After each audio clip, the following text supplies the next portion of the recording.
నమస్తే welcome to cinema reviews. ఇవాళ video వచ్చేసరికి అయితే క్యాప్టెన్ మిల్లర్ మూవీకి సంబంధించిన రివ్యూస్ కోసం చిన్న రిక్వెస్ట్ ఏంటంటే ఛానల్ సబ్స్క్రైబ్ చేసుకోండి, లేటెస్ట్ అప్డేట్స్ కోసం.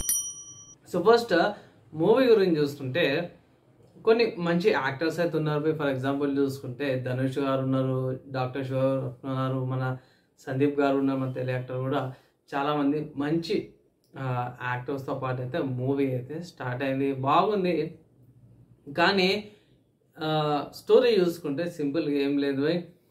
అక్కడ బ్రిటిష్ ఎరా టైంలో ఒక గుడిని కాపాడడానికి ఒక విలేజ్ ఉంటే ఆ విలేజ్ నుంచి మన ధనుష్ గారు ఆర్మీలో జాయిన్ అయిన తర్వాత అక్కడ జరిగిన ఆర్మీ మన హిందూస్ని చంపుతున్నప్పుడు తట్టుకోలేక అక్కడ నుంచి పారిపోతామన్నమాట. అక్కడ ఎవరైతే ఉన్నారో ఇన్ఛార్జ్ అవుతున్నారు వాళ్ళని చంపేసి అడవిలో బతుకుతూ ఉంటాడనమాట. సో దానికి రిజంబలెన్స్గా రిజంబలెన్స్ కూడా రెడ్ స్కార్ఫ్ పెట్టుకొని తిరుగుతుంటాడు. అయితే మిల్లర్ అనే పేరు ఎట్లా వచ్చిందంటే అతనికి జాయిన్ అయ్యేటప్పుడు వీళ్ళకి బ్రిటిష్ వాళ్ళకి మన పేర్లు పలకడానికి రాదు కదా, అందుకే వాళ్ళకి నచ్చిన పేర్లని అండగట్టేటోళ్ళు అనమాట. అందుకే మనల్ని మిల్లర్ అని పెట్టేసారు, క్యాప్టెన్ మిల్లర్ అనమాట. సో మనడు క్యాప్టెన్ మిల్లర్ అని వస్తే ఆబ్వియస్గా మనకి ట్రైలర్లో చూసినాము.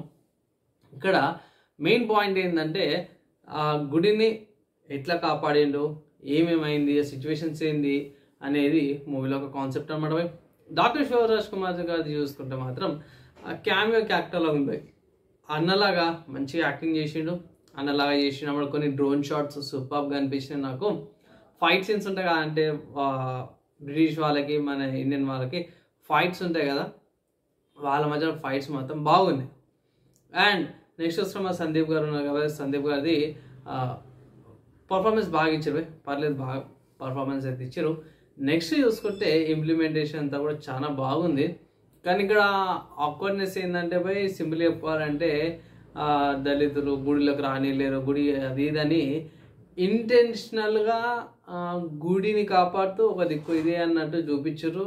అండ్ మన ఇక్కడ నుంచి డిస్క్లైమర్ వేస్తాను. డిస్క్లైమరు యాక్చువల్లీ మన దాంట్లో లేదు, కానీ బ్రిటిష్ వాళ్ళు ఇంపోజ్ చేసారు. సో ఇంకా ఇన్ని రోజులు ఆ కాన్సెప్ట్ మీదనే తీసుకోవచ్చు ఎందుకు అనేసి అయితే నాకు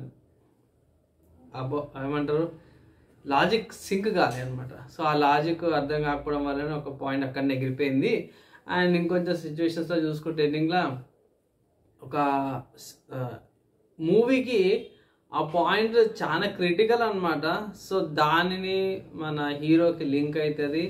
సో అది దానికి ఒక హాఫ్ పాయింట్ బిస్కెట్ చేసాయి. సో కొన్ని స్టోరీ చెప్పే విధానం అంతా బాగుంది, కానీ ఇంటెన్షనల్గా రిపీటెడ్గా అంటే తక్కువ జాతి అన్నట్టు కావాల్సుకొని ఇంక్లూడ్ చేసినట్టయితే చూపించారన్నమాట. సో కానీ బ్రిటిష్ వాళ్ళు మాత్రం మంచి వాళ్ళైతే ఈ మాటలు అన్నారు, ఇంపోజ్ చేసింది వాళ్ళు చేసిన వాళ్ళు, కానీ మన కల్చర్స్లో అయితే అసలు అక్కడ లేదు. కానీ వాళ్ళు కాకుండా మన వాళ్ళే చేసినట్టు, ఇక్కడ ఉన్న రాజు ఎవరైతే వాడు చేసినట్టు గవర్నర్ అంటారు, సో అతను చేసినట్టు చూపిస్తారు. కానీ బ్రిటిష్ వాళ్ళు మాత్రం ట్రెజర్ కోసం వచ్చినట్టు చూపిస్తారు. సో ఇక్కడ చూపించే విధానంలో అయితే కొంచెం మిస్లీడింగ్ అనిపించింది మూవీలా. అండ్ అదొకటి పక్క పెట్టేస్తే మిగతా మూవీ కూడా ఎంజాయ్ చేసుకోవచ్చు. మూవీ అయితే బాగానే ఉంది. ఓవరాల్గా చూసుకుంటే decent movie, one time watchable నేను ఇచ్చే రేటింగ్ చూసుకుంటే మాత్రమే 2 out of 5. అది కూడా ప్రొడక్షన్కి, ఎడిటింగ్ వర్క్, మిగతా వాటికి చేస్తున్నా.